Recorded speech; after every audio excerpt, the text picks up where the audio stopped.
19-year-old Elliot Moore, a quiet, thoughtful teenager from London, is sent to live with his aunt in the hills after dropping out of university and facing depression.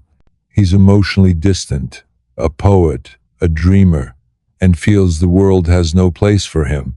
In the same town lives Isabel Hartley, a 42-year-old retired literature professor who lives in an old stone cottage, her husband having died in a car crash 5 years earlier.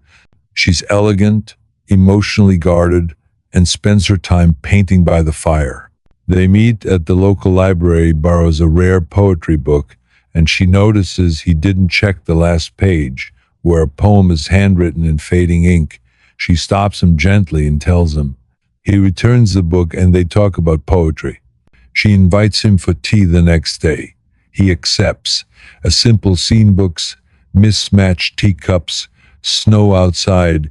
He sees her paintings, each one hides shadows in the background. They begin to talk. She listens. He opens up.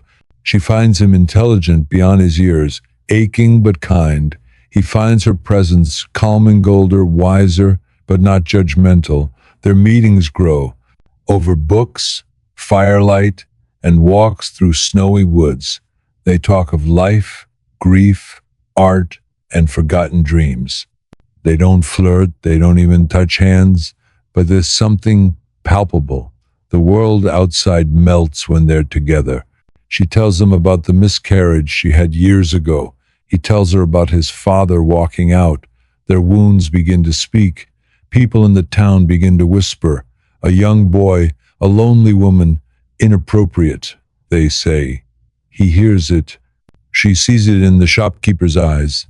Elliot grows protective. She withdraws. Their meetings stop for a while. But one day, he leaves a note under her door. I don't care what they say. You are the only real thing I've known in years. She opens her door. He's standing outside in the rain. She lets him in. They don't kiss. She simply makes tea. She sets boundaries. She says, you remind me of the son I never had and the friend I always needed. He says he doesn't want a mother. He wants to matter to someone.